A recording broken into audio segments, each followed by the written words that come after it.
အမကြီးကစစံတွေဟာဒီလိုဆိုရရှိတဲ့အတွက်နောက်တဲ့ကိုတယောက်တောင်းထားရဲ့အသေးတစ်ချက်ဦးလို့တင်တော့လို့ရပါရဲ့ရှင်အခုလည်းအားပေးပါဦးဒီရမယ်စရိရှိုးမင်းစနေငါစောကိုမိုက်တယ်ကျောင်းငါစောကိုမိုက်ဒီက我妈呢？那我干年对，我幸福干年的，那么俺幸福吗？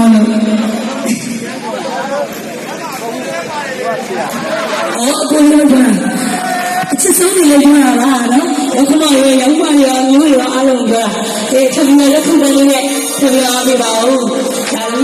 你妈的人来了，东西的就嘛，一比谁休息的呢？我去给我。